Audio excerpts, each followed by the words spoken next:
बहुत बहुत स्वागत है आप सभी का आपके अपने YouTube channel Shukla study point में। मैं शिवम शुक्ला आप सभी दोस्तों का हार्दिक स्वागत करता हूं।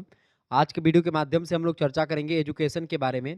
एजुकेशन से बनने वाले बहुत ही महत्वपूर्ण ऑब्जेक्टिव टाइप के प्रश्नों पर आज के वीडियो के माध्यम से चर्चा करूंगा, जो कि बीए के चौथे सेमेस्टर के लिए बहुत ही महत्वपूर्ण होगा। मेजर माइनर दोनों के लिए यह लेक्चर बहुत ही महत्वपूर्ण है, ये बात ध्यान रखेंगे। साइकोलॉजिकल पर्सपेक्टिव्स ऑफ एजुकेशन यानी शिक्षा का मनोवैज्ञानिक परिप्रेक्ष्य आपको पेपर नंबर जो है बीए के फोर्थ सेमेस्टर में पढ़ना होता है। आपको बता दूं, दीनदयाल उपाध्याय गोरखपुर विश्वविद्यालय में अगर आप पेपर देने जा रहे हैं तो आपका दो पेपर होता है। तो आपका ईडीयू जो 203 और 204 होता है, दोनों के लिए इंपॉर्टेंट है। और सिद्धार्थ यूनिवर्सिटी में अगर पेपर देने जा रहे हैं तो आपके लिए लेक्चर पूरा है, आप सभी लोग देख लीजिएगा, एक ही पेपर होगा। इस तरीके से राम मनोहर लोहिया का माइनर पेपर, ठीक है, और भी विश्वविद्यालय में जो माइनर पेपर होते हैं आपके, उन सभी के लिए बहुत ही महत्वपूर्ण होगा, क्योंकि माइनर पेपर अधिकतर विश्वविद्यालय में ऑब्जेक्टिव करवाए जाएंगे, ठीक है। तो उसके लिए बहुत ही महत्वपूर्ण है। तो एजुकेशन का ये लेक्चर है। आइए जानने का प्रयास करते हैं कौन कौन से प्रश्न आपकी परीक्षा में आ सकते हैं। इससे बाहर कुछ आने वाला है नहीं। यही प्रश्न जो है बहुत ही महत्वपूर्ण है, ये रिपीटेड क्वेश्चंस हैं, तो इन प्रश्नों को आप बहुत ही ध्यान से देखिएगा। प्रश्न आपकी स्क्रीन पर आ चुका है। मनोविज्ञान का शाब्दिक अर्थ है, फटाफट से आप लोग बताने का प्रयास करेंगे। मनोविज्ञान का शाब्दिक अर्थ क्या है भाई? मनोविज्ञान का शाब्दिक अर्थ होता है मन का विज्ञान। मनोविज्ञान का मतलब क्या होता है? मन का विज्ञान, ये बात ध्यान रखेंगे। ओके, अगला क्वेश्चन आप देखेंगे। दूसरा प्रश्न है, यह परिभाषा किसकी है कि मनोविज्ञान शिक्षा का आधारभूत विज्ञान है? वैसे कल आप आज ही आप ये वीडियो सुबह देख रहे हैं और अभी शाम मीटिंग में आपका पेपर है, तो उसके लिए बहुत महत्वपूर्ण है। तो यह परिभाषा किसकी है कि मनोविज्ञान शिक्षा का आधारभूत विज्ञान है? बताएं, यह परिभाषा किसकी है कि मनोविज्ञान शिक्षा का आधारभूत विज्ञान है? ये परिभाषा किसकी है? स्किनर महोदय की है। Option number B correct answer होगा। अगला प्रश्न, साइकोलॉजी शब्द की उत्पत्ति किस भाषा के शब्द से हुई है? बताएं। तो साइकोलॉजी शब्द की उत्पत्ति यूनानी भाषा के साइकी शब्द से हुई है, ठीक है। साइकी या साइको शब्द से मानी जाती है, ये बात आप ध्यान रखेंगे। ओके, और शिक्षा मनोविज्ञान की अगर बात की है तो शिक्षा मनोविज्ञान एक दूसरे के पहलू हैं, एक दूसरे से जुड़े हुए हैं। तो एजुकेशनल साइकोलॉजी आप पढ़ रहे हैं, तो एजुकेशन शब्द या साइकोलॉजी शब्द की अगर बात की जाए तो इसमें आपको दोनों शब्दों के बारे में आपको जानना पड़ेगा। साइकोलॉजी शब्द जो है ये बेसिकली अंग्रेजी में साइकोलॉजी बोलते हैं, यूनानी भाषा के दो शब्दों से मिलकर के बना, साइके और लोगोस, दो शब्दों से मिलकर के बना है। साइके का मतलब होता है आत्मा और लोगोस का मतलब होता है उसका विज्ञान, ठीक है। यानी इसका मतलब होता है आत्मा का या मन का विज्ञान, ठीक है। ठीक है, ये बात आप ध्यान रखेंगे। आगे बढ़ते हैं और भी चीज़ों को जानने का प्रयास करते हैं। फटाफट से आप लोग बताने का प्रयास करेंगे। अगला प्रश्न क्या होगा इसका? तो यूनानी भाषा का शब्द है, ये बात आप ध्यान रखेंगे। अगला क्वेश्चन से, मनोविज्ञान को व्यवहार का विज्ञान के रूप में किसने परिभाषित किया? पहले मनोविज्ञान को मन का विज्ञान कहा जाता था, फिर मनोविज्ञान का आत्मा का विज्ञान कहा जाने लगा, फिर मनोविज्ञान को एक प्रकार से जो है आत्मा का मनोविज्ञान को एक प्रकार से व्यवहार का विज्ञान कहा जाने लगा। तो इस तरीके से जो बिहेवियर यानी मनुष्य का जो बिहेवियर होता है उसी का अध्ययन करता है मनोविज्ञान। ये बिल्कुल सटीक परिभाषा इसके लिए उपयुक्त होती है। तो मनोविज्ञान व्यवहार का विज्ञान है, ये वाटसन महोदय का मानना है। ऑप्शन नंबर इसका बी करेक्ट आंसर होगा। अगला प्रश्न, शिक्षा या शिक्षण एक द्विमुखी प्रक्रिया है। शिक्षण एक द्विमुखी प्रक्रिया है, ये जॉन एडम्स का कथन है। किसका है? जॉन एडम्स का कथन है। और जॉन डीवी ने क्या कहा था? जॉन ड्यूवी ने कहा था कि शिक्षा त्रिमुखी प्रक्रिया है, ठीक है। आगे देखेंगे, मनोविज्ञान का वास्तविक अर्थ क्या है? मनोविज्ञान का वास्तविक अर्थ या नवीन अर्थ है व्यवहार का विज्ञान। ऑप्शन नंबर इसका डी करेक्ट आंसर होगा। अगला प्रश्न, मनोविज्ञान है सामाजिक विज्ञान, विधायक विज्ञान, प्राकृतिक विज्ञान या शुद्ध विज्ञान? तो मनोविज्ञान जो है ये एक विधायक विज्ञान है। ऑप्शन नंबर इसका बी करेक्ट आंसर होगा। नेक्स्ट क्वेश्चन आपकी स्क्रीन पर आ चुका है। सिगमंड फ्रायड किस मनोवैज्ञानिक संप्रदाय से संबंधित हैं? तो मनोविश्लेषणवाद से संबंधित हैं सिगमंड फ्रायड। ऑप्शन नंबर इसका सी करेक्ट आंसर हो जाएगा। सिगमंड फ्रायड जो है ये किससे संबंधित है भैया? सिगमंड फ्रायड जो आपके संबंधित हैं ये मनोविश्लेषणवाद से संबंधित हैं। ऑप्शन नंबर इसका सी करेक्ट है, मनोविश्लेषणवाद। ऑप्शन नंबर इसका करेक्ट आंसर क्या हो जाएगा? सी ऑप्शन इसका राइट आंसर होगा। अच्छा, ये बताए मनोविज्ञान मानव और पशु व्यवहार का अध्ययन विज्ञान है, किसने कहा था? मॉर्गन ने कहा था। नेक्स्ट क्वेश्चन आप देखेंगे, यूनानी दार्शनिकों ने मनोविज्ञान की परिभाषा दी है। यूनानी दार्शनिकों ने मनोविज्ञान की परिभाषा आत्मा के विज्ञान के रूप में दी है। Option number A correct answer होगा। अगला प्रश्न, मनोविज्ञान मानव व्यवहार और मानसिक प्रक्रिया जो होती है मनुष्य की, उसका वैज्ञानिक अध्ययन करता है। तो मनोविज्ञान मानव व्यवहार और मानसिक प्रक्रिया का वैज्ञानिक अध्ययन है, ये वाटसन का मानना था। Option number A correct answer होगा इसका। नेक्स्ट क्वेश्चन आप देखेंगे, ये सब बहुत ही बढ़िया प्रश्न है, परीक्षा की दृष्टि से इंपॉर्टेंट प्रश्न है, परीक्षा में ये प्रश्न आने वाले हैं। प्रश्न है, बड़े संघर्ष और दबाव की अवस्था है, इनमें से कौन सी अवस्था बड़े ही संघर्ष और दबाव की अवस्था मानी जाती है? तो सहसवा अवस्था जो होती है इसको संघर्ष और दबाव की अवस्था कहा जाता है, ये बात आप ध्यान रखेंगे। सबसे पहली अवस्था होती है भ्रूणावस्था, फिर उसके बाद में होती है शिशु अवस्था, फिर बाल्यावस्था, फिर आपकी आती है किशोरावस्था, फिर उसके बाद में फिर प्रौढ़ावस्था, ठीक है। उसके बाद में फिर आपकी अवस्थाएं आती हैं। तो ये अवस्थाओं की अगर बात की तो इनमें सबसे जो संघर्ष की और दबाव की अवस्था होती है वो शैशवावस्था मानी जाती है, सॉरी किशोरावस्था मानी जाती है। किशोरावस्था बेसिकली 12 वर्ष से लेकर के 18 साल तक जो है किशोरावस्था मानी जाती है, ठीक है। सी ऑप्शन इसका राइट आंसर होगा। अगला प्रश्न, किसने कहा कि किशोरावस्था बड़े संघर्ष, तनाव और विरोध की अवस्था है, मतलब बताएं किसने कहा कि किशोरावस्था बड़े संघर्ष, तनाव और विरोध की जो है मतलब अवस्था है, आवश्यकता नहीं अवस्था है। तो इसने किसने कहा था? स्टेनली हॉल ने कहा। डी ऑप्शन राइट आंसर होगा। एज ऑफ ब्यूटी किसे कहा जाता है? एज ऑफ ब्यूटी किशोरावस्था को ही कहते हैं। Option number C right answer होगा इसका। अगला प्रश्न है, शैशवावस्था में भाषा विकास का प्रथम चरण कौन सा है? तो भाषा विकास का प्रथम चरण शैशवावस्था में, बच्चे शैशवावस्था में रोना प्रारंभ करते हैं, ठीक है। सी ऑप्शन इसका राइट आंसर होगा। अगला प्रश्न, निम्नलिखित में से कौन सी अवधि बाल्यावस्था की है? तो बाल्यावस्था की अवधि जो है 6 से 12 वर्ष बाल्यावस्था मानी जाती है, ठीक है। 0 से 6 वर्ष की अगर बात की तो आपकी ये शैशवावस्था में आती है, ये बाल्यावस्था में आती है। और आपकी 12 से 18 आती है किशोरावस्था में, 18 से 24 आपकी आती है ये एक प्रकार से, मतलब इसके बाद में 18 के बाद में प्रौढ़ावस्था आती है। फिर उसको कई लोगों ने अपने अपने अपने हिसाब से बांटा है। वैसे कुछ विद्वान 13 वर्ष से लेकर के 19 वर्ष की अवस्था को टीन एज बोलते हैं, ठीक है। ये बात भी ध्यान रखेंगे। तो बाल्यावस्था इनमें से कौन सी है? बाल्यावस्था आपकी है 6 से 12 वर्ष की अवस्था। अगला प्रश्न, किशोरावस्था का काल कौन सा है? 12 से 18 वर्ष का काल किशोरावस्था माना जाता है, सी ऑप्शन। अगला प्रश्न, व्यक्ति के विकास का अध्ययन किस विधि में किया जाता है? तो व्यक्ति के विकास का अध्ययन जो किया जाता है व्यक्तिगत अध्ययन विधि में किया जाता है, बी ऑप्शन इसका करेक्ट आंसर होगा। अगला प्रश्न, राष्ट्रीय अस्थि विकलांग संस्थान स्थित है? तो कोलकाता में स्थित है, सी ऑप्शन इसका राइट आंसर होगा। आगे देखेंगे, अगला प्रश्न आपकी स्क्रीन पर आ चुका है, फटाफट से आप लोग देखने का प्रयास करेंगे। बहुत ही जबरदस्त प्रश्न है। प्रश्न है कि किसने कहा मनोविज्ञान मानव व्यवहार तथा मानव संबंधों का अध्ययन है? किसने कहा? तो ये किसने कहा था? क्रो एंड क्रो ने कहा था कि एक क्रो एंड क्रो ने क्या कहा था? फटाफट से आप लोग बताने का प्रयास करेंगे। क्रो एंड क्रो ने क्या कहा था? क्रो एंड क्रो की मतलब कि मनोविज्ञान मानव व्यवहार और मानव संबंधों का अध्ययन है, किसने कहा? क्रो एंड क्रो ने कहा था। हस्बैंड वाइफ है क्रो एंड क्रो। अगला प्रश्न, मनोविज्ञान की परिभाषा का आधुनिक रूप है? मनोविज्ञान की परिभाषा का आधुनिक रूप क्या है? व्यवहार का विज्ञान, ऑप्शन नंबर इसका डी करेक्ट आंसर होगा। नेक्स्ट क्वेश्चन है, मनोविज्ञान आचरण तथा व्यवहार का यथार्थ विज्ञान है, किसने कहा? तो मनोविज्ञान आचरण तथा व्यवहार का यथार्थ विज्ञान है, ये मैकडूगल का कथन है, ऑप्शन नंबर इसका सी करेक्ट आंसर होगा। नेक्स्ट क्वेश्चन आप देखेंगे, सबसे पहले मनोविज्ञान ने अपनी आत्मा का त्याग किया, फिर उसने अपने मस्तिष्क का त्याग किया, फिर उसके बाद में उसने चेतना का त्याग किया, और अब वह व्यवहार की विधि को स्वीकार करता है, ये किसने कहा? ये कहा था किसने? वुडवर्थ महोदय ने कहा था इसको, ठीक है। ये बात आप ध्यान रखेंगे। SOR मॉडल भी वुडवर्थ महोदय ने दिया। अमेरिका के विद्वान है ये, अमेरिका के शिक्षा शास्त्री हैं वुडवर्थ, मनोवैज्ञानिक है, option number C correct answer होगा। प्रश्न आपकी स्क्रीन पर आ चुका, डिक्शनरी ऑफ साइकोलॉजी पुस्तक के लेखक कौन है? डिक्शनरी ऑफ साइकोलॉजी पुस्तक लिखी है जेम्स ड्रेबर ने, सी ऑप्शन राइट आंसर होगा। परीक्षा में प्रश्न पूछा जा सकता है। अगला प्रश्न, विश्व में मनोविज्ञान की प्रयोगशाला सर्वप्रथम कहाँ स्थापित हुई? बहुत ही महत्वपूर्ण प्रश्न है। तो विश्व में मनोविज्ञान की प्रयोगशाला जो स्थापित हुई सबसे पहले, वह स्थापित हुई लिपजिंग में। लिपजिंग एक प्रकार से जर्मनी में है, विश्वविद्यालय है लिपजिंग। तो लिपजिंग विश्वविद्यालय जर्मनी में 1879 ईस्वी में प्रारंभ हुआ है मनोविज्ञान की प्रयोगशाला। सर्वप्रथम सबसे पहले 1879 में लिपजिंग यूनिवर्सिटी जर्मनी में विलियम बुंट के द्वारा एक प्रकार से इसकी स्थापना करवाई गई थी। अगला प्रश्न, व्यवहार के मूल प्रवृत्ति सिद्धांत से संबंधित कौन है इनमें से? तो मूल प्रवृत्ति सिद्धांत जो कि व्यवहार का है उससे संबंधित है McDougall, option number A correct answer होगा। अगला प्रश्न, बिहेवियर नामक पुस्तक किसने लिखी है? तो बिहेवियर पुस्तक को किसने लिखा है? वाटसन ने लिखा है, और वाटसन वाटसन जो है व्यवहारवाद के जनक भी माने जाते हैं, ठीक है। आगे देखेंगे, अगला प्रश्न आपकी स्क्रीन पर आ चुका है, बहुत ही महत्वपूर्ण प्रश्न है, परीक्षा की दृष्टि से बताने का प्रयास करेंगे। प्रश्न आपकी स्क्रीन पर आ चुका, परीक्षण योग मंद बुद्धि बालक की बुद्धि लब्धि बताएं। प्रश्न बहुत ही महत्वपूर्ण प्रश्न है, प्रश्न बहुत ही महत्वपूर्ण है आपकी परीक्षा की दृष्टि से, सभी लोग ध्यान से देखेंगे। प्रश्न है, परीक्षण योग्य जो मंद बुद्धि बालक होते हैं उनकी बुद्धि लब्धि यानी इंटेलिजेंट क्वोशेंट उनका कितना होता है? इंटेलिजेंट क्वोशेंट कैसे नापा जाता है इसको भी मैं आपको बता दूंगा।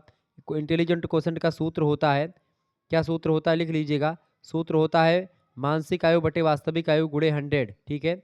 मानसिक आयु बटे वास्तविक आयु गुणे 100 आप कर देंगे तो आपका निकल आएगा क्या, आपका निकल आएगा भैया ये बुद्धि लब्धि यानी इंटेलिजेंट क्वोशेंट, ठीक है। तो प्रशिक्षण योग मंद बुद्धि बालक जो होती हैं इनकी बुद्धि लब्धि 70 से 90 के आसपास होती है। बी ऑप्शन राइट आंसर होगा। अगला प्रश्न, ब्रेल लिपि की खोज करने वाला किस देश का रहने वाला था? तो ब्रेल लिपि का खोज करने वाला था वो था फ्रांस के रहने वाले हैं और उनका नाम है लुई ब्रेल, ठीक है। उन्होंने ही खोज करी थी, ये बात ध्यान रखेंगे 1821 में। नेक्स्ट प्रश्न है, ओष्ठ द्वारा पढ़ना किस विधि, मतलब ओष्ठ के द्वारा पढ़ना किस विधि, मतलब कि विधि से कौन सीख सकता है? तो ओष्ठ के द्वारा पढ़ना इससे कौन सीख सकता है? बहरा व्यक्ति सीख सकता है ओष्ठ के द्वारा पढ़ना। Option number B correct answer होगा। अगला प्रश्न है, राष्ट्रीय दृष्टिहीन विकलांग संस्थान देहरादून की स्थापना कब हुई थी? तो 1971 में हुई थी। ऑप्शन नंबर इसका ए करेक्ट आंसर होगा। यूनेस्को ने विकलांग दिवस कब घोषित किया? यूनेस्को ने विकलांग दिवस घोषित किया था 1981 में। Option number A correct answer होगा।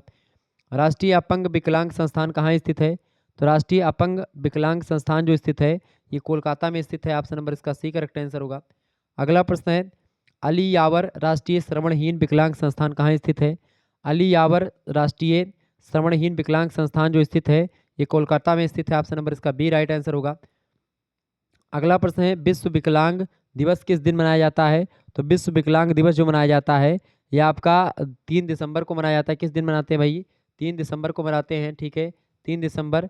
और कहीं कहीं पर आपको ऑप्शन में मिलेगा मार्च के तृतीय रविवार को, ठीक है, लेकिन 3 दिसंबर को विश्व विकलांग दिवस के रूप में मनाया जाता है।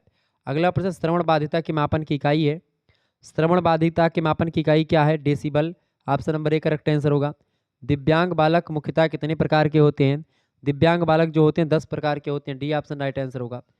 वर्णांधता संबंधित है, वर्णांधता ये वंश परंपरा से संबंधित एक रोग है। बी ऑप्शन राइट आंसर हो जाएगा। अगला प्रश्न, शैशवावस्था की विशेषता इनमें से कौन सी नहीं है? बताएं, शैशवावस्था की विशेषता कौन सी नहीं? फटाफट से आप लोग बताने का प्रयास करेंगे। इंपॉर्टेंट क्वेश्चन है परीक्षा की दृष्टि से, ऐसे ही प्रश्न परीक्षा में आएंगे आपके, फटाफट से बताने का प्रयास करेंगे। शैशवावस्था के बारे में प्रश्न पूछा जा रहा है कि शैशवावस्था की विशेषता नहीं है। देखिए, शैशवावस्था की विशेषता में नैतिकता का होना, शैशवावस्था में नैतिकता नहीं होती है। बालक का मानसिक विकास में तीव्रता होती है, दूसरों पर निर्भर होते हैं और शारीरिक विकास में भी तीव्रता होती है। डी ऑप्शन नैतिकता का होना ये विशेषता नहीं शैशवावस्था में। अगला प्रश्न, शैशवावस्था में प्रथम संवेगात्मक अभिव्यक्ति का प्रारूप है। बताएं, डर, क्रोध, प्रसन्नता या सामान्य उत्तेजना? तो शैशवावस्था में प्रथम संवेगात्मक अभिव्यक्ति का प्रारूप होता है सामान्य उत्तेजना। सी ऑप्शन राइट आंसर होगा। अगला प्रश्न, जीवन की सबसे महत्वपूर्ण अवस्था है। जीवन की सबसे महत्वपूर्ण अवस्था कौन सी है? शैशवावस्था। Option number A correct answer होगा इसका। अगला प्रश्न, स्फूर्ति की अवस्था किसे कहा जाता है? स्फूर्ति की अवस्था कहा जाता है किसको? बाल्यावस्था को स्फूर्ति की अवस्था कहते हैं, ठीक है, ये बात आप ध्यान रखेंगे। अगला प्रश्न, शैशवावस्था को सीखने का आदर्श काल कौन मानता है? शैशवावस्था को सीखने का आदर्श काल मानते हैं Valentine. B option right answer होगा। अगला प्रश्न, शैशवावस्था की विशेषता है। शैशवावस्था की क्या विशेषता है? कल्पना करना, सीखने में तीव्रता, सामाजिक भावना का विकास होना, ये सब शैशवावस्था की विशेषताएं हैं। ऑप्शन नंबर इसका डी करेक्ट आंसर होगा। अगला प्रश्न, किस अवस्था में बालक की विशेष रुचि मित्र मंडली में खेलने की होती है? तो किस में होती भाई? बाल्यावस्था तक आते आते जो बच्चे होते हैं वो खेलने के लिए मित्र मंडली बनाने की कोशिश करते हैं। बा ऑप्शन। अगला प्रश्न, किस अवस्था में बालक में सामाजिकता की भावना अत्यंत प्रबल होती है? तो किशोरावस्था में सामाजिकता की भावना अत्यंत प्रबल होती है। सी ऑप्शन राइट आंसर होगा। अगला प्रश्न, बालक में सामाजिकता की भावना का उदय होता है। सामाजिकता की भावना का उदय होता है उत्तर बाल्यावस्था के आसपास। Option number C correct answer होगा। अगला प्रश्न, बालक घर के वातावरण से ऊपर उठकर बहिर्मुखी प्रवृत्तियों का प्रदर्शन कब करता है? तो बाहर बालक जो होता है घर के वातावरण से ऊपर उठ करके बहिर्मुखी प्रवृत्तियों का प्रदर्शन करता है उत्तर बाल्यावस्था के दौरान। ए सी ऑप्शन इसका करेक्ट आंसर होगा। किस अवस्था में बालक में प्रतिस्पर्धा की भावना का उदय होता है और वह उसमें आगे रहना चाहता है? बताएं, शैशवावस्था, पूर्व बाल्यावस्था, उत्तर बाल्यावस्था या किशोरावस्था? बताएं, तो किस अवस्था में बालक में प्रतिस्पर्धा यानी कि कंपटीशन की भावना का उदय होता है? तो वो अवस्था होती है उत्तर बाल्यावस्था। सी ऑप्शन इसका राइट आंसर होगा। आगे देखते हैं, अगला प्रश्न आपकी स्क्रीन पर आ चुका है, बहुत ही जबरदस्त क्वेश्चन है। प्रश्न आपकी स्क्रीन पर आ चुका, कोहलर महोदय के अनुसार सीखना होता है। कोहलर महोदय के अनुसार सीखना क्या होता है? फटाफट से आप लोग बताने का प्रयास करेंगे। तो कोहलर महोदय के अनुसार जो सीखना होता है, सीखना क्या है? प्रयास और त्रुटि के द्वारा भी सीखना होता है या उद्दीपक अनुक्रिया के द्वारा। वैसे सीखा तो अभ्यास के द्वारा, सूझ के द्वारा, प्रयास और त्रुटि के द्वारा, सभी के द्वारा होता है। लेकिन कोहलर महोदय की अगर बात की जाए तो कोहलर महोदय जो थे इन्होंने सीखने के किस नियम के बारे में बताया? तो कोहलर महोदय की अगर बात की जाए तो कोहलर महोदय ने क्या बताया भाई? कोहलर महोदय ने सीखने के किस सिद्धांत पर ध्यान दिया? तो कोहलर महोदय ने सूझ के द्वारा सिद्धांत पर ज़्यादा फोकस किया। डी ऑप्शन राइट आंसर होगा, सूझ द्वारा। थॉर्नडाइक थे कहाँ के? थॉर्नडाइक की अगर बात की तो अमेरिकी मनोवैज्ञानिक थे। Option number A correct answer होगा। अगला प्रश्न, थॉर्नडाइक द्वारा लिखित पुस्तक का क्या नाम है? थॉर्नडाइक द्वारा लिखित पुस्तक का नाम है एनिमल इंटेलिजेंस। ऑप्शन नंबर इसका ए करेक्ट आंसर होगा। नेक्स्ट क्वेश्चन है, मोटिवेशन शब्द की उत्पत्ति किस शब्द से हुई है? तो मोटिवेशन शब्द की उत्पत्ति जो हुई है ये मोटम शब्द से हुई है। ऑप्शन नंबर इसका डी करेक्ट आंसर होगा। आगे देखेंगे अगला प्रश्न, स्किनर है। स्किनर क्या है बताएं? स्किनर है कौन है? स्किनर मनोवैज्ञानिक है। ए ऑप्शन करेक्ट आंसर होगा। अधिगम सिद्धांत के कौन संबंधित है? अधिगम सिद्धांत से आपके सिगमंड फ्रायड संबंधित हैं। Option number D correct answer होगा। किसने कोई भी अधिगम का सिद्धांत नहीं दिया है इनमें से? तो अधिगम का सिद्धांत किसने नहीं दिया भैया इनमें से? वुडवर्थ महोदय ने नहीं दिया है। ऑप्शन नंबर इसका डी करेक्ट आंसर होगा। अगला प्रश्न आपकी स्क्रीन पर आ चुका है।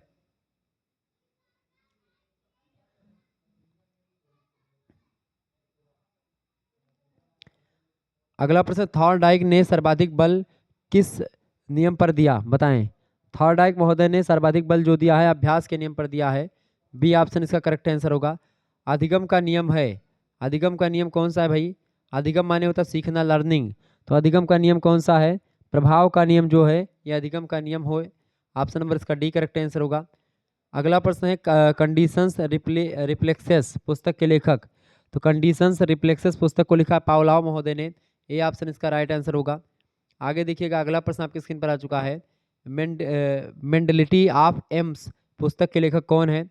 बताने का प्रयास करेंगे, फटाफट से आप लोग बताएंगे। मेंडलिटी ऑफ एप्स पुस्तक के लेखक कौन है? तो इसको लिखा है विलियम वुंट ने। ये बात आप किसने लिखा है?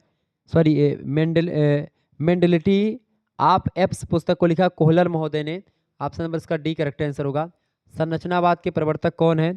तो विलियम वुंट हैं। ठीक है, विलियम वुंट जो हैं संरचनावाद के प्रवर्तक माने जाते हैं। ए ऑप्शन राइट आंसर होगा। ऐसे ही प्रश्न आपकी परीक्षा में आएंगे, बात ध्यान रखेंगे। 100 से अधिक प्रश्नों को मैं समझूंगा तीव्र गति से। मैं आपको बता रहा हूँ लगभग आप 50 से ऊपर प्रश्नों को समझ चुके हैं। अगला प्रश्न आपके स्क्रीन पर आ चुका है। गेस्टाल्टवाद का उदय कहाँ हुआ था बताएं? गेस्टाल्टवाद का उदय कहाँ पर हुआ था? जर्मनी में गेस्टाल्टवाद का उदय हुआ। बी ऑप्शन राइट आंसर होगा इसका। मनोविश्लेषणवाद के जनक कौन है? मनोविश्लेषणवाद के जनक है सिगमंड फ्रायड। ऑप्शन नंबर इसका ए करेक्ट आंसर होगा। अगला प्रश्न आपकी स्क्रीन पर आ चुका है। थॉर्नडाइक महोदय ने के अनुसार अधिगम के मुख्य कितने नियम हैं? तो थॉर्नडाइक ने अधिगम के 3 नियमों के बारे में बताया है। सी ऑप्शन राइट आंसर होगा। अधिगम के शास्त्रीय अनुकूलन सिद्धांत के प्रतिपादक किसने किया बताएं? अधिगम के शास्त्रीय अनुकूलन सिद्धांत का प्रतिपादन किसने किया? चार्ल्स वुड ने किया। चार्ल्स वुड ने। ऑप्शन नंबर इसका ए करेक्ट आंसर होगा।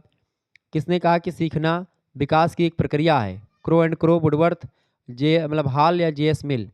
तो किसने कहा कि सीखना विकास की प्रक्रिया है? तो वुडवर्थ ने कहा था। बी ऑप्शन इसका करेक्ट आंसर होगा। अगला प्रश्न है, अधिगम के प्रयत्न और भूल का सिद्धांत का प्रतिपादन किसने किया? प्रयत्न और भूल का सिद्धांत का प्रतिपादन किया था थॉर्नडाइक महोदय ने। ऑप्शन नंबर इसका सी करेक्ट आंसर होगा। निम्नलिखित में से किसके प्रयोग में कुत्ता एक प्रयोज्य था बताएं? तो कुत्ते पर प्रयोग किसने किया? पावलाव ने। डी ऑप्शन राइट आंसर होगा। कोहलर निम्नलिखित में से किससे संबंधित हैं? तो कोहलर जो है अधिगम से संबंधित हैं। ऑप्शन नंबर इसका बी करेक्ट आंसर होगा। ठीक है, कोहलर अधिगम से संबंधित हैं, ये बात आप ध्यान रखेंगे। कोहलर अधिगम सिद्धांत से संबंधित कौन है? देखें यहाँ पर एक प्रश्न आपका था अधिगम सिद्धांत, तो उसमें मैंने तेज गति से आपको बता दिया।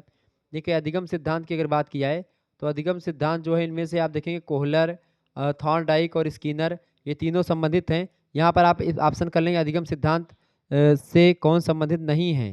ठीक है, तो उसमें आप सिगमंड फ्रायड लगा दीजिएगा। मनोविश्लेषणवाद के प्रवर्तक है सिगमंड फ्रायड, ये बात आप ध्यान रखेंगे। मनोविश्लेषणवाद के जनक है सिगमंड फ्रायड।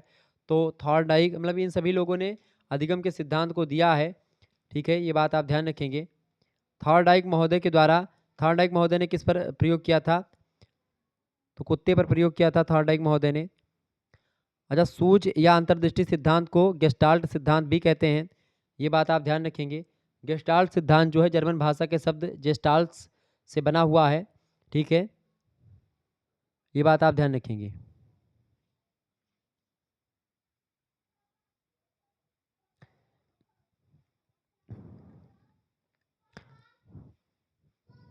थॉर्नडाइक महोदय ने सीखने के सिद्धांत की व्याख्या करने के लिए अनेक पशुओं और बिल्लियों पर प्रयोग किया। इसके अलावा आप देखते हैं एक भूखी बिल्ली को पिंजड़े में उन्होंने बंद कर दिया था, ठीक है, तो बिल्ली पर प्रयोग किया था थॉर्नडाइक महोदय ने, ठीक है। किस पर प्रयोग किया था भैया? बिल्ली पर प्रयोग किया था थॉर्नडाइक महोदय ने। किस पर प्रयोग किया? बिल्ली पर प्रयोग किया था, ओके, ये बात आप ध्यान रखेंगे। आगे देखिएगा, तो अधिगम अधिगम जो है, अधिगम सिद्धांत संबंधित कौन है? तो इनमें से सभी जो है अधिगम के सिद्धांत से संबंधित हैं, तीनों Kohler, Skinner, Thorndike. Sigmund Freud नहीं है, तो इसलिए ऑप्शन नंबर यहाँ पर क्वेश्चन थोड़ा सा नहीं वाला कर लीजिएगा, ठीक है इसको। आगे देखेंगे, अगला प्रश्न आपकी स्क्रीन पर आ चुका है। प्रश्न आपकी स्क्रीन पर आ चुका है, सीखना विकास की प्रक्रिया है, किसने कहा? वुडवर्थ ने कहा था, ठीक है। प्रयत्न और भूल का सिद्धांत किसने प्रतिपादित किया? थॉर्नडाइक ने, ठीक है। कुत्ता पर एक प्रयोग किसका है? तो कुत्ते पर प्रयोग किसने किया था, बताएं? पावलाव ने, डी ऑप्शन। अगला प्रश्न है, कोहलर निम्नलिखित में से किससे संबंधित हैं? तो कोहलर अधिगम से संबंधित हैं, option number B correct answer होगा। आगे देखेंगे, अगला क्वेश्चन आपके स्क्रीन पर आ चुका है। प्रश्न इंपॉर्टेंट है परीक्षा की दृष्टि से आपके। चलिए, अभिप्रेरणा का मुख्य मतलब एक मुख्य तत्व कौन सा है? अभिप्रेरणा, अभिप्रेरणा का मतलब होता है मोटिवेशन। तो मोटिवेशन का एक तत्व कौन सा है इनमें से? मुख्य तत्व प्रत्यक्षण, संवेद, संवेग, चिंतन या अंतर्नोद, बताएं? बताएं। अभिप्रेरणा का एक मुख्य तत्व होता है अंतर्नोद, option number D correct answer होगा। प्रेरणा का स्रोत होता है, प्रेरणा का स्रोत होता है आवश्यकताएं, चालाक और उद्दीपक, तीनों, डी ऑप्शन राइट आंसर होगा उपयुक्त सभी। अगला प्रश्न, अभिप्रेरणा अभिप्रेरण का घटक है, अभिप्रेरण का घटक होता है आवश्यकता, उद्दीपक, चालाक, ये तीनों, डी ऑप्शन।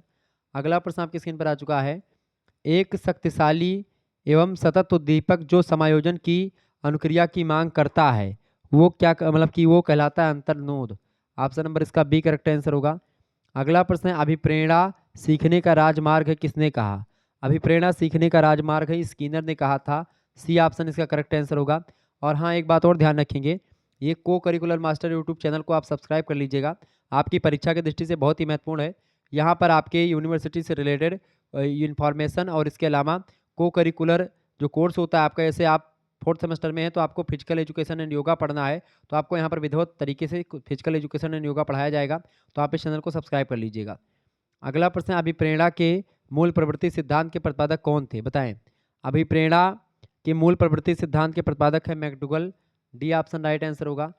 अगला प्रश्न है, कौन सा जन्मजात प्रेरक है? जन्मजात प्रेरक होती है भूख, ठीक है। आत्मसम्मान, संग्रह और प्रेम, ये आप अर्जित प्रेरक है, ये सब। भूख जो है जन्मजात प्रेरक है। प्रेरणा की विधियां हैं, प्रेरणा की विधियां कौन सी हैं? रुचि, प्रशंसा, प्रतिद्वंद्विता, जब तीनों होती है, या आपकी रुचि होगी तब आप मोटिवेट होंगे, कोई काम करेंगे, या कि आपकी कोई प्रशंसा करेगा तब, या आप एक प्रकार से आपका कोई प्रतिद्वंदी होगा तब, तो ये सब मोटिवेशन की विधियां हैं, डी ऑप्शन उपयुक्त सभी। अगला प्रश्न है, भूख अभिप्रेरक है कैसा? जन्मजात, option number A correct answer होगा। अगला प्रश्न है, प्रेरणा छात्र की में रुचि उत्पन्न करने की कला है, किसने कहा? तो प्रेरणा छात्र में रुचि उत्पन्न करने की कला है, थॉमसन ने कहा था, सी ऑप्शन इसका राइट आंसर होगा। बढ़िया प्रश्न है। जन्मजात अभिप्रेरक कौन सा है? तो भूख है, ए ऑप्शन राइट आंसर होगा। अगला प्रश्न आपकी स्क्रीन पर आ चुका है, फटाफट से आप लोग देखने का प्रयास करेंगे, इंपॉर्टेंट क्वेश्चन है परीक्षा की दृष्टि से आपके। चले, निम्न में से कौन सा व्यक्तिगत भिन्नता का कारण है? अनुमानसिकता, परिपक्वता या पर्यावरण? फटाफट से आप लोग बताने का प्रयास करेंगे, बताइएगा। अच्छा ये बताएं, अभिप्रेरणा सीखने का राजमार्ग है, किसने कहा था? तो अभिप्रेरणा सीखने का राजमार्ग है, ये स्किनर ने कहा था, ये बात आप ध्यान दें। अभिप्रेरणा के मूल प्रवृत्ति सिद्धांत के प्रतिपादक कौन है? तो मैकडुगल हैं, ओके, ये बात भी ध्यान रखेंगे। प्रशंसा एवं आलोचना ऐसी दो प्रेरणाएं हैं जो विकसित करती हैं किसको? अनुशासन को विकसित करती हैं, ठीक है। चिंतन क्या है? चिंतन एक मनोवैज्ञानिक प्रक्रिया है, ओके। ऐसे कई प्रश्न आपसे पूछे जा सकते हैं। संज्ञान शब्द का क्या अर्थ होता है? जानना, ठीक है। संज्ञान का मतलब क्या होता है? जानना। संज्ञानात्मक विकास का मतलब क्या होता है? सूचना का प्रत्यक्षीकरण करना, पहचान करना, व्याख्यान करना, ये सब होता है, ये बात आप ध्यान रखेंगे, ओके। आगे देखते हैं, अगला प्रश्न आपके स्क्रीन पर आ चुका है, फटाफट से आप लोग देखने का प्रयास करेंगे, बहुत ही महत्वपूर्ण प्रश्न है। व्यक्तिगत भिन्नता के कई कारण होते हैं, प्रजाति, राष्ट्रीयता, आयु, स्वास्थ्य, व्यक्तित्व और पृष्ठभूमि, सामाजिक योग्यताएं, अयोग्यताएं, सामान्य बुद्धि, सीखने की क्षमता, रुचि, परिपक्वता, विकास क्षमता, ग्रहण शक्ति, समाज, शिक्षा, इन सभी के द्वारा एक प्रकार से व्यक्तित्व मतलब भिन्नता होती है। ये बात आप ध्यान रखेंगे। तो प्रश्न है आपका निम्नलिखित में से व्यक्तिगत भिन्नता का कारण है। तो इनमें से सभी हैं, option number D correct answer होगा। अगला क्वेश्चन आप देखेंगे, निम्नलिखित में से कौन सा व्यक्तिक भिन्नता जानने की विधि है। व्यक्तिक भिन्नता जानने की विधि कौन सी है? परीक्षण विधि, अभिलेख विधि और व्यक्ति इतिहास विधि, ये तीनों विधियां होती हैं। डी ऑप्शन करेक्ट आंसर होगा। ऊपर तो सभी इसका राइट आंसर होगा। अगला प्रश्न, निम्नलिखित में से कौन सा व्यक्तित्व भिन्नता का प्रकार है। इनमें से व्यक्तित्व भिन्नता का प्रकार कौन है? शारीरिक भिन्नता, मानसिक भिन्नता और व्यक्तित्व भिन्नता, ये तीनों होते हैं। डी ऑप्शन उपरोक्त सभी इसका राइट आंसर होगा। आगे देखेंगे, व्यक्तिगत भेद का कारण है। व्यक्तिगत भेद का क्या कारण है? व्यक्तिगत भेद का कारण है वातावरण एवं अनुवांशिक प्रभाव। ऑप्शन नंबर इसका सी करेक्ट आंसर होगा। अगला प्रश्न आपसे बन सकता है, व्यक्तिगत भिन्नता उपयोगी नहीं है। पाठ्यक्रम के निर्माण में जरूरी होती है, पाठ्य सहयोगी क्रियाओं के संचयन में यह भी जरूरी होती है, शिक्षण विधियों के चयन में भी, शिक्षकों के चयन में व्यक्तिगत भिन्नता उपयोगी नहीं होती है। तो डी ऑप्शन इसका राइट आंसर होगा। अगला प्रश्न, व्यक्तिगत भिन्नता के प्रकार हैं। व्यक्तिगत भिन्नता के 3 प्रकार होते हैं। बी ऑप्शन करेक्ट आंसर होगा। किस अवस्था में प्रतिक्रिया की तीव्रता बढ़ जाती है? तो किशोरावस्था में प्रतिक्रिया की तीव्रता बहुत ज़्यादा बढ़ जाती है। सी ऑप्शन इसका राइट आंसर होगा। अगला प्रश्न, व्यक्तिगत विभेद का अभिप्राय है। व्यक्तिगत विभेद का क्या अभिप्राय है? गुणों में अंतर। ऑप्शन नंबर इसका ए करेक्ट आंसर हो जाएगा। ये बात आप ध्यान रखेंगे, इंपॉर्टेंट प्रश्न था। आगे बढ़ते हैं और अगले प्रश्न की ओर चले। फटाफट से आप लोग वीडियो को लाइक और शेयर करते रहिएगा, ऐसे ही प्रश्न आपको मिलते रहेंगे। बहुत ही कम समय में लगभग मैंने 100 से अधिक प्रश्नों को जानने का प्रयास किया है, तो आप सभी लोग वीडियो को लाइक और शेयर जरूर कर दीजिएगा। अगला प्रश्न, दिव्यांग बालकों की विशेषताएं होती हैं, बताएं। दिव्यांग बालकों की विशेषताएं होती हैं, देखिए, शरीर का पूर्णतः काम ना करना, ये दिव्यांग होता है। बिल्कुल, विकास में रुकावट और संवेगात्मक असंतुलन, ये सब दिव्यांग बालकों की विशेषताएं हैं। डी ऑप्शन लगा देंगे सभी। अगला प्रश्न, दिव्यांग बालक हैं, शारीरिक रूप से अपंग को दिव्यांग बोलेंगे, और अंधे, बहरे, बाड़ी दोष वाले बालक को भी आप अपंग ही मतलब दिव्यांग बोलेंगे। तो सी ऑप्शन इसका करेक्ट आंसर होगा। का और खा दोनों नेक्स्ट क्वेश्चन से यानी आ बा दोनों करेक्ट आंसर होगा। अगला प्रश्न, दिव्यांग बालकों को शिक्षित किया जा सकता है। दिव्यांग बालकों को शिक्षित किया जा सकता है सहानुभूति पूर्ण व्यवहार के द्वारा, बिल्कुल ठीक है। विशिष्ट शिक्षा की व्यवस्था करके और अनुकूल पाठ्यक्रम के द्वारा, इन तीनों विधियों के द्वारा दिव्यांग बालकों को शिक्षित या प्रशिक्षित किया जाता है। डी ऑप्शन इसका करेक्ट आंसर होगा, इन सभी के द्वारा। अगला प्रश्न, दिव्यांग बालक होते हैं, दिव्यांग बालक कैसे होते हैं? जन्मजात, बीमारी अथवा आघात के कारण से। तो भाई जन्मजात भी होते हैं और बीमारी अथवा आघात के कारण से भी व्यक्ति दिव्यांग हो जाते हैं। तो इसका सी ऑप्शन करेक्ट आंसर हो जाएगा, आब और बा दोनों। आगे देखेंगे, 130 से अधिक बुद्धि लब्धि अगर किसी बच्चे की है तो बालक कौन सा होगा? वो बालक कैसा होगा? सामान्य नहीं, अल्प बुद्धि भी नहीं होगा और जड़ बुद्धि भी नहीं होगा। वो प्रतिभाशाली बालक होगा, जिसकी बुद्धि 130 से अधिक होगी, वो प्रतिभाशाली होगा, यानी कि अपने से वो 30% आगे चल रहा है। ठीक है, आगे देखेंगे। अगला प्रश्न आपके स्क्रीन पर आ चुका है, शारीरिक विकलांगता की पहचान क्या नहीं है? शारीरिक विकलांगता की पहचान क्या नहीं है? दृष्टिहीनता, मूक बधिर, अस्थि विकार, ये सब शारीरिक विकलांगता की पहचान है। अल्प बुद्धि जो है मानसिक विकलांगता की पहचान है, शारीरिक विकलांगता की पहचान नहीं है। अगला प्रश्न है, विशिष्ट बालक होते हैं। विशिष्ट बालक जो होते हैं, सृजनशील बालक, पिछड़े बालक और प्रतिभाशाली बालक, ये सभी बालक विशिष्ट बालकों की कैटेगरी में आते हैं। डी ऑप्शन इसका करेक्ट आंसर होगा, उपर्युक्त तो सभी। ओके, आगे बढ़िएगा। अगला प्रश्न आपकी स्क्रीन पर आ चुका है, भारतीय पुनर्वास परिषद की स्थापना किस उद्देश्य के लिए हुई है? तो भारतीय पुनर्वास परिषद की जो स्थापना हुई है, ये किस उद्देश्य से हुई है? ये दिव्यांग जन की शिक्षा के लिए भारतीय पुनर्वास परिषद की स्थापना की गई है। ये बात आप ध्यान रखेंगे, बहुत ही महत्वपूर्ण प्रश्न है, परीक्षा की दृष्टि से आपके ध्यान रखेंगे। आगे बढ़ते हैं और भी प्रश्नों को जानने का प्रयास करते हैं। चलें, वीडियो को लाइक और चैनल को सब्सक्राइब कर दीजिएगा। अगला प्रश्न है, समायोजन के लक्षण हैं। समायोजन के लक्षण है संतुलन, संतुष्टि और सुख, पर्यावरण और परिस्थिति से लाभ, ये सभी समायोजन के लक्षण होते हैं। डी ऑप्शन करेक्ट आंसर होगा, ये सभी। अगला प्रश्न आपकी स्क्रीन पर आ चुका है, भग्नाशा का अर्थ क्या है? किसी इच्छाम या आवश्यकता में बाधा पड़ने से उत्पन्न होने वाला संवेगात्मक तनाव, या परिभाषा किसने दी है? तो भग्नाशा किसी इच्छा या आवश्यकता में बाधा पड़ने से उत्पन्न होने वाला संवेगात्मक तनाव जो होता है, ये परिभाषा किसने दी है? गुड महोदय ने दी है। बी ऑप्शन करेक्ट आंसर होगा। अगला प्रश्न, डगलस और हालैंड के अनुसार संघर्ष क्या है? तो डगलस और हालैंड के अनुसार जो संघर्ष होता है, समायोजन, यहाँ पर समायोजन होगा, समायोजन यहाँ पर। ठीक है, अगला प्रश्न आपकी स्क्रीन पर आ चुका है, डगलस और हालैंड के अनुसार संघर्ष क्या है? डगलस और एक प्रकार से डगलस और हालैंड के अनुसार संघर्ष जो है वो विरोध की कष्टदायक दशा, विपरीत इच्छा और अनहोनी, ये सब संघर्ष हैं। डी ऑप्शन ये सभी। एक मिनट प्रश्न क्या है? हाँ बिल्कुल डी ऑप्शन इसका राइट आंसर होगा। अगला प्रश्न, तनाव क्या है? तनाव जो होता है संतुलन की दशा नहीं होती ना तो चिंता, असंतुलन की दशा को ही तनाव कहते हैं। ए ऑप्शन इसका करेक्ट आंसर होगा। अगला प्रश्न, निरंतर निरंतर रहने वाला संघर्ष कष्टदायक होने के साथ साथ शारीरिक स्वास्थ्य, प्रश्न पूछा गया कि निरंतर रहने वाला संघर्ष कष्टदायक होने के साथ साथ शारीरिक स्वास्थ्य के लिए हानिकारक भी होता है। यह कथन किसका है? तो यह कथन मन महोदय ने दिया था। मन एक मनोवैज्ञानिक है, ध्यान रखेंगे इस बात को। राष्ट्रीय दृष्टिबाधित संस्थान स्थित है कहाँ पर? देहरादून में स्थित है। डी ऑप्शन करेक्ट आंसर होगा।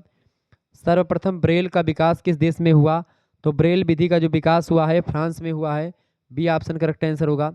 राष्ट्रीय श्रवण बाधित संस्थान स्थित है कहाँ पर? राष्ट्रीय श्रवण बाधित संस्थान मुंबई में स्थित है। ए ऑप्शन इसका करेक्ट आंसर होगा। विश्व मानसिक स्वास्थ्य दिवस कब मनाया जाता है? तो 10 अक्टूबर को मनाया जाता है विश्व मानसिक स्वास्थ्य दिवस के रूप में। ब्रेल लिपि के जनक कौन है? ब्रेल लिपि के जनक है लुई ब्रेल।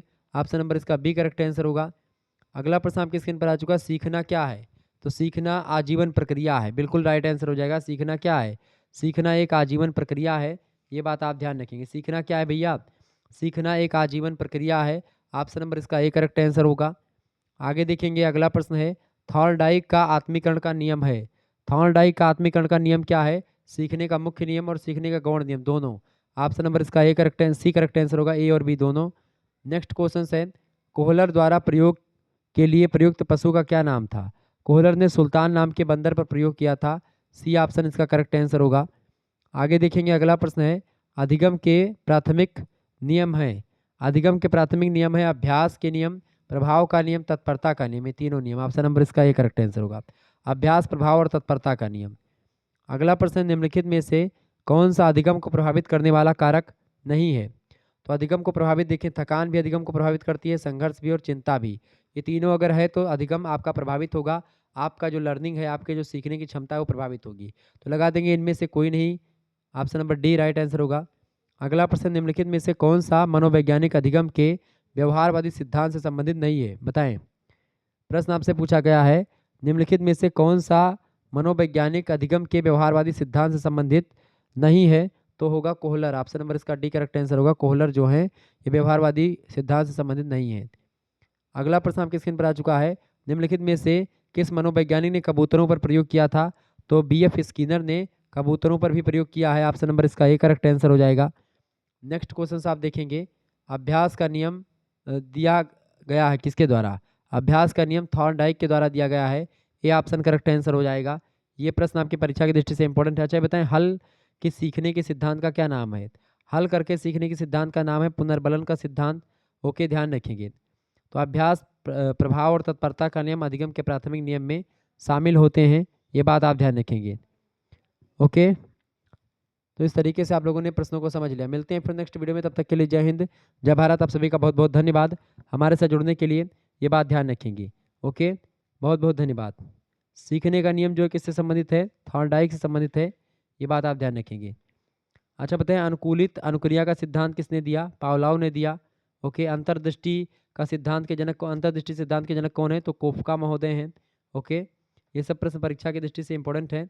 तो ये आपके लिए बहुत ही महत्वपूर्ण लेक्चर था। इससे पहले और भी मॉडल पेपर मैं दे चुका हूँ, तो आप लोगों ने अगर नहीं देखा है तो उन मॉडल पेपर को भी आप देख लीजिएगा। ये बहुत ही इंपॉर्टेंट क्वेश्चन था, सब क्वेश्चन थे जो मैंने आपको बताए, ये सब रिपीटेड क्वेश्चन है, ये बात ध्यान रखेंगे। पिछले वर्षों में आप देखेंगे 2023 और 2022 वगैरह में जो पेपर होते थे, ठीक है, इसका पेपर ऑब्जेक्टिव पहले भी होता था कुछ विश्वविद्यालय में, तो उन सभी में लगातार ये प्रश्न पूछे गए हैं। तो एजुकेशन में साइकोलॉजिकल पर्सपेक्टिव्स ऑफ एजुकेशन से बनने वाले लगभग 100 से अधिक ऑब्जेक्टिव प्रश्नों को आज के वीडियो के माध्यम से मैंने देख लिया। तो ये बीए 4th सेमेस्टर के छात्र छात्राओं के लिए, माइनर और मेजर दोनों कोर्सेज के लिए इंपॉर्टेंट लेक्चर है। धन्यवाद, मिलते हैं फिर नेक्स्ट वीडियो में। बहुत बहुत धन्यवाद।